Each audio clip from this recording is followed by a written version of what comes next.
Welcome back to my YouTube channel. आज हम आपका जो असाइनमेंट नंबर 4 करने वाले हैं। यह असाइनमेंट आपका दिसंबर का असाइनमेंट आया हुआ है। तो क्लास 12 का असाइनमेंट की हम बात कर रहे हैं, हिंदी मीडियम की। तो क्लास 12 का असाइनमेंट दिसंबर का असाइनमेंट नंबर 4 सब्जेक्ट है पॉलिटिकल साइंस यानी कि राजनीतिक विज्ञान। तो फटाफट बच्चे आप नोटबुक निकाल लो, साथ के साथ मैं आपको समझाती चली जाऊँगी, आप साथ के साथ इसे नोट करते रहेंगे क्योंकि आपके लिए समझना ही इतना, जितना आपको असाइनमेंट करना ज़रूरी है उतना ही आपके लिए समझना बहुत ज़रूरी है। और सबसे इम्पॉर्टेंट बात कि आपके बाकी सब्जेक्ट के असाइनमेंट भी हमारे चैनल पर अपलोड हैं, तो आप जाके देख सकते हो। आपका ज्योग्राफी, हिंदी, इंग्लिश सारे असाइनमेंट इस चैनल पे अपलोड करा दिए गए हैं। तो आप जाओ चैनल पे विजिट करो, आपको प्लेलिस्ट मिल जाएगी। जो आपके 12th के ऑल असाइनमेंट नवंबर के अलग हैं और दिसंबर के जो अब बनाए गए हैं वो अलग हैं। तो सारे 12th क्लास के आपको असाइनमेंट एक ही प्लेलिस्ट में मिल जाएंगे। सारे सब्जेक्ट के जो भी आप चाहिए वहाँ पे जाके नोट कर सकते हो और इसी प्रकार से काफ़ी अच्छे से वो असाइनमेंट आपको सॉल्व कराए गए हैं। अगर आपको इसका PDF चाहिए जो हमने रिटर्न फॉर्म में कर रखा है, तो ये PDF आपको इंस्टा पे मिल जाएगा। इंस्टाग्राम का लिंक मैं डिस्क्रिप्शन में दे दूंगी। इंस्टाग्राम का जो आपका लिंक है वो वर्सटाइल मेडिकल साइंस करके कुछ इंस्टा का है, आप चाहो तो उसे इंस्टा पे जाके सर्च कर सकते हो। वहाँ पे आप उसे फॉलो करके DM कर देना, आपको PDF मिल जाएगा। ओके, तो आइए हम करते हैं इसके प्रश्न उत्तर जो आपके इस असाइनमेंट में आए थे। तो इसमें मैं बच्चों बता देती हूँ, ये आपका 20 मार्क्स का जो असाइनमेंट आया हुआ है तो काफ़ी इंपॉर्टेंट है। ये आपको एक रिटर्न प्रैक्टिस कराई जा रही है कि आप जो CG बोर्ड के एग्जाम में किस तरीके से आप रिटर्न प्रैक्टिस करोगे। तो उसी की ही प्री प्रैक्टिस है ये कि आपको एक आंसर्स को किस तरीके से लिखना चाहिए या आ जाए, आपकी एक जो लिखने की एबिलिटी है वो डेवलप हो जाए, आपका माइंड सेटअप हो जाए एक बोर्ड एग्ज़ाम के लिए। तो ये आप देख सकते हो यहाँ पे जो आपको क्वेश्चन दिया हुआ है। फर्स्ट क्वेश्चन है, पूंजीवादी और समाजवादी मॉडल में क्या अंतर है, कोई दो आपको बताने हैं। तो पूंजीवादी और समाजवादी जो मॉडल है इसके दो आपके अंतर बताने। तो आइए हम इसे करते हैं, समझेंगे भी साथ के साथ और इसे आपको सॉल्व भी करना है। तो ये देखो क्वेश्चन नंबर आपका फर्स्ट है।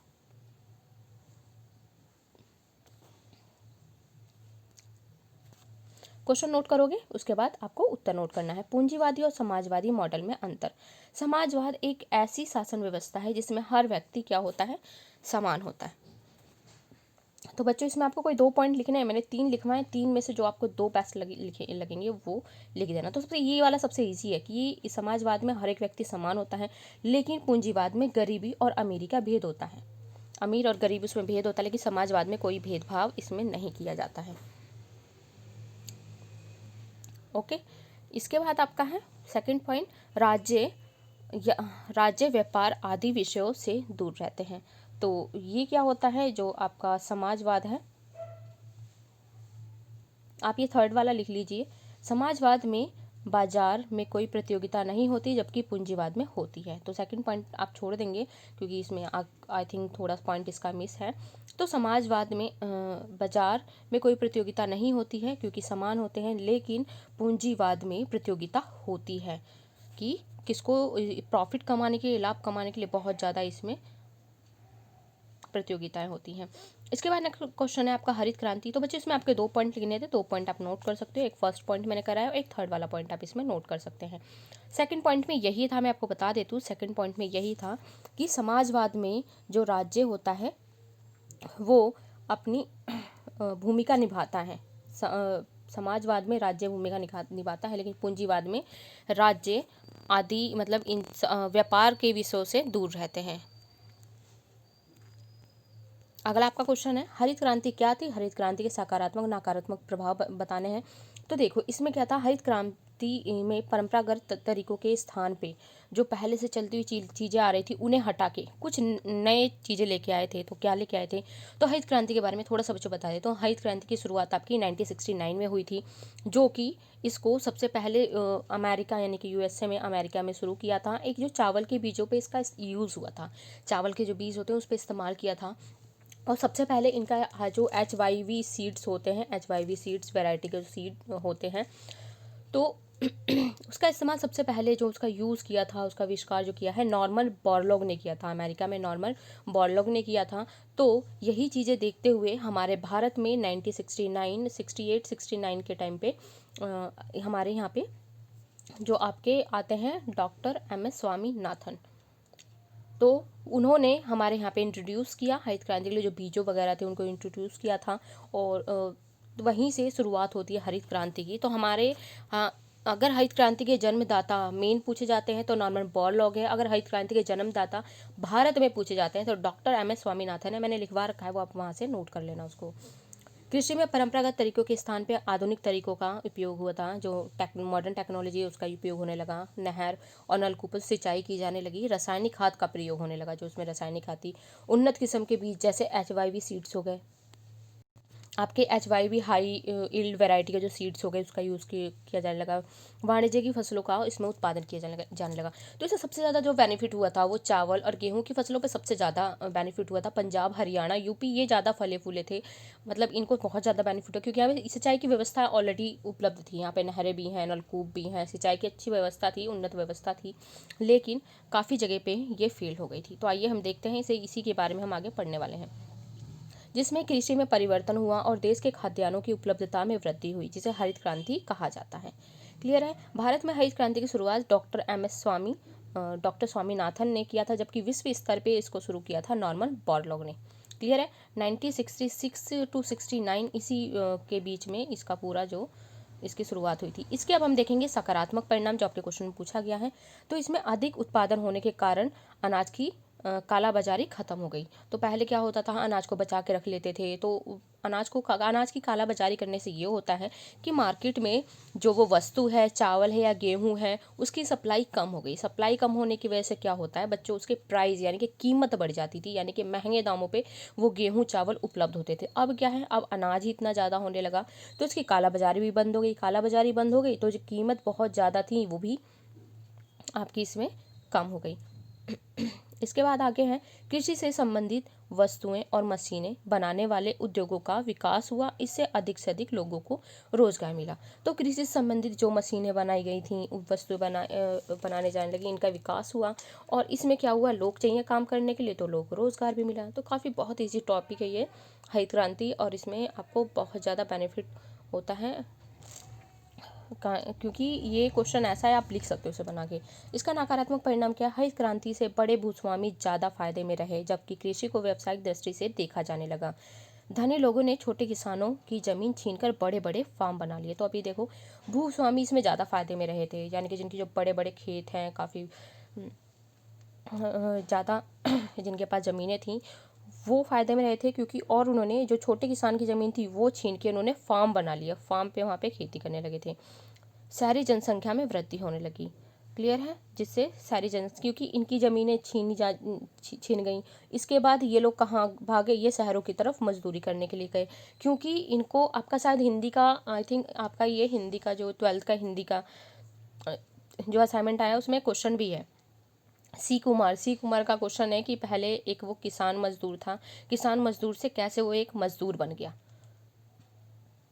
तो वही सिचुएशन यहाँ अप्लाई, जिस इनको खेत वगैरह छीन लिए गए तो वहाँ शहरों की तरफ भागेंगे। इसके बाद आपका थर्ड क्वेश्चन है आर्थिक नियोजन के किन्हीं 4 लाभों का वर्णन करना है। जब केंद्रीय सत्ता द्वारा अपने नागरिकों को आर्थिक एवं सामाजिक विकास के लिए देश में उपलब्ध प्राकृतिक मानवीय संसाधनों का एक समय सीमा के अंतर्गत संतुलित ढंग से निर्धारित लक्ष्य को प्राप्त करने की योजना तैयार करती है, इस प्रक्रिया को क्या कहा जाता है, आर्थिक नियोजन कहा जाता है। तो केंद्रीय सत्ता द्वारा, यानी कि जो हमारी हमारी सेंट्रल गवर्नमेंट है, यानी कि प्रेजेंट टाइम पे बीजेपी है, बीजेपी में जो हमारे प्राइम मिनिस्टर है, यानी कि प्रधानमंत्री है, नरेंद्र मोदी जी हैं। तो ये क्या करती है, हमारे नागरिकों के लिए यानी कि हम लोगों के लिए हमारे आर्थिक विकास, यानी कि जो गरीब और अमीर का जो एक लेवल है, यानी कि जो बिल्कुल है जिनको बेसिक नीड नहीं मिल पा रही है, सामाजिक विकास के लिए क्या करती है, जितने भी हमारे पास संसाधन उपलब्ध हैं, यानी कि जो भी संसाधन उपलब्ध हैं इनके पास, एक समय सीमा के अंतर्गत संतुलित ढंग से, मतलब बिल्कुल बैलेंस तरीके से एक ये क्या करेगी, एक लक्ष्य निर्धारित करेगी, योजना तैयार करती है। इसी को ही आर्थिक नियोजन कहा जाता है। तो कौन करता है, हमारी जो केंद्रीय सत्ता है वो करेगी, किसके लिए करेगी, हमारे लिए करेगी, और किस बेस पे करेगी, आर्थिक और सामाजिक देश के उपलब्ध प्राकृतिक एवं मानवीय संसाधनों के द्वारा योजना तैयार करती है। उसी को कहा जाता है आर्थिक नियोजन कहा जाता है। बस इसके बाद है, इसके ये कट कर देना। इसके बाद इसमें देखो आपका पूछा गया है आपके 4 लाभ बताने हैं, तो आइए हम करते हैं इसके 4 लाभ। साधनों को उचित प्रयोग से उत्पादन में वृद्धि, रोजगार के अवसर उपलब्ध होंगे। इससे आर्थिक समानता, आत्मनिर्भरता, आर्थिक स्थायित्व प्राप्त होगा। क्लियर है। सामाजिक सुरक्षा के अंतर्गत श्रमिकों की चिकित्सा व्यवस्था, बेरोजगारी बीमा, वृद्धावस्था पेंशन की व्यवस्था करना। तो ये क्या करता है, सामाजिक सुरक्षा के लिए जो श्रमिक चिकित्सक की चिकित्सा व्यवस्था स्टार्ट करते हैं, बेरोजगारी बीमा, वृद्धावस्था पेंशन। अगर अभी भी बच्चों आप गांव में जाके देखोगे तो लोगों को वृद्धावस्था पेंशन मिलती है, मतलब शहरों में भी मिलती है, गांव में भी मिल रही है। तो ये इसलिए चलाई गई है उनकी सामाजिक सुरक्षा के लिए, ताकि उनको कुछ ना कुछ इनकम प्राप्त होती रहे। क्लियर है। इसके बाद थर्ड पॉइंट है व्यक्ति को अपनी उन्नति के समान अवसर दिलाना। फोर्थ पॉइंट है देश के आर्थिक विकास से सामाजिक सुरक्षा के साथ साथ राजनीतिक स्वतंत्रता, शांति की स्थापना को सुनिश्चित करता है। क्लियर है। तो इतना आपको क्लियर होगा। आप चलते हैं क्वेश्चन नंबर आपका जो फोर्थ है उसकी तरफ। भारत विभाजन के समय कौन कौन सी समस्या थी, किसी 5 का वर्णन करना है। तो जब हमारा भारत देश आज़ाद हो रहा था उस टाइम पे, जो भारत का विभाजन डिवीजन हो रहा है, यानी कि भारत का बंटवारा जब उस टाइम पे हो रहा था, तो कौन कौन सी 5 प्रॉब्लम सामने आई थी, वही हमें डिस्कस करनी है, जो आपको भी पता होनी चाहिए। तो आइए हम करते हैं इसका उत्तर। क्वेश्चन आपने नोट कर लिया होगा, तो हम चलते हैं इसके उत्तर की तरफ।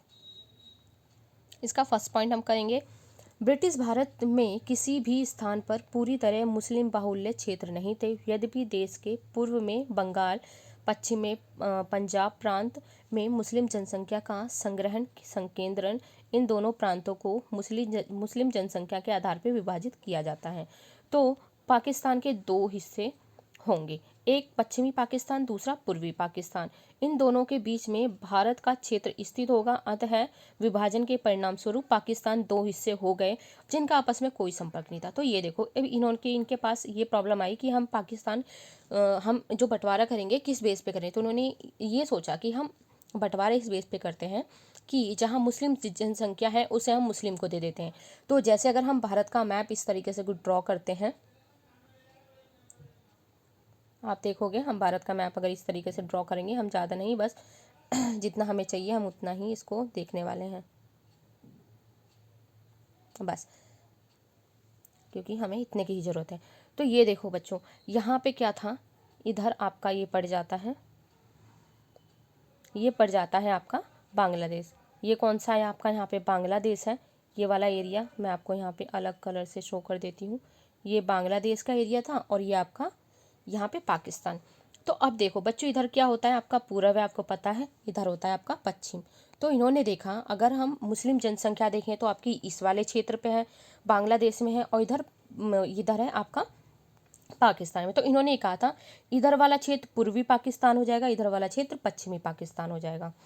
तो इसलिए जब देश का बंटवारा हुआ तो 2 पाकिस्तान बनाए गए। एक आपका ये वाला पूर्वी पाकिस्तान, जैसा कि आप यहाँ पे देख रहे हो, ये आपका पूर्वी पाकिस्तान बना दिया गया, यानी कि बांग्लादेश, आज के प्रेजेंट टाइम पे जो बांग्लादेश आप देख रहे हो ये पूर्वी पाकिस्तान बना था, और जो इस टाइम पाकिस्तान आप देख रहे हो ये आपका पश्चिमी पाकिस्तान बना था। तो इस तरीके से बंटवारा हो गया, लेकिन इन दोनों का आपस में कोई कांटेक्ट नहीं था। इन दोनों का कोई भी आपस में कनेक्शन नहीं था, कांटेक्ट नहीं था, कोई भी इनके वार्तालाप उस टाइम पे नहीं थी, क्योंकि इस टाइम पे फ़ोन वगैरह उस टाइम पे नहीं थे। तो इतना आपको क्लियर हो गया होगा कि पूर्वी पाकिस्तान आपका बांग्लादेश जो है, और पश्चिमी पाकिस्तान आपका जो इस टाइम पे प्रेजेंट टाइम पे पाकिस्तान है। क्लियर है। और आगे चलते हैं, हम करते हैं सेकंड पॉइंट। सभी मुसलमान बाहुल्य क्षेत्र पाकिस्तान में नहीं शामिल होना चाहते थे। तो ये सारे के सारे पाकिस्तान में शामिल नहीं होना चाहते थे, अतः उन्हें विवश कर पाकिस्तान में शामिल किया गया। उदाहरण के लिए पाकिस्तान स्थित उत्तरी पश्चिमी प्रांत के लोकप्रिय नेता खान अब्दुल गफ्फार खान जिन्ना द्विराष्ट्र सिद्धांत के विरोधी थे। तो ये जो द्विराष्ट्र सिद्धांत था इसके ये विरोधी थे। तो कुछ लोगों को जो शामिल नहीं होना चाहते थे उन्हें ज़बरदस्ती उसमें शामिल किया गया। उसके बाद देखते हैं, बेटी सिंधिया के समय सिंधिया के समय प्रांत पंजाब बंगाल के अनेक भाग मुस्लिम आबादी वाले थे। परिणाम स्वरूप 15 अगस्त 1947 तक यह फैसला नहीं हो पाया था कि वह भारत के हिस्से या पाकिस्तान के हैं। तो सिंधिया पंजाब, इसमें देखो अब क्या हुआ, 1947 तक ये दिक्कत आई कि नहीं, यही क्लियर नहीं हो पाया कि वो भारत के हिस्से हैं या पाकिस्तान के हिस्से हैं। किस में दिक्कत आई थी, आपके पंजाब और बंगाल के अनेक भाग में। तो तो पंजाब और बंगाल का अगर हम देखेंगे तो आपका इसका जो मैप ड्रॉ होगा वो कुछ इस प्रकार से होगा।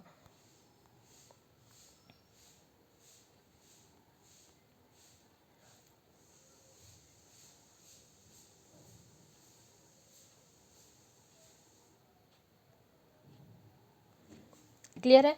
तो इधर बच्चों आपका पड़ता है, ये है पंजाब, इधर ऊपर के साइड इधर पंजाब, और इधर जैसे मैंने आपको ये बांग्लादेश बताया था, ये वाला एरिया इसी के जस्ट टच में है बंगाल। तो ये देखो यहाँ पे कुछ लोग मुस्लिम आबादी के रहे होंगे, यहाँ पे जो थे यहाँ पे मुस्लिम आबादी के रहे होंगे कुछ लोग बंगाल में मुस्लिम आबादी के थे। तो इन्हें अभी ये समझ में नहीं आ रहा था कि वो भारत का हिस्सा है या पाकिस्तान का हिस्सा है, क्योंकि मुस्लिम जो लोग थे, समुदाय था मुस्लिम जो लोगों के लिए अलग से इन्होंने देश बना दिया था।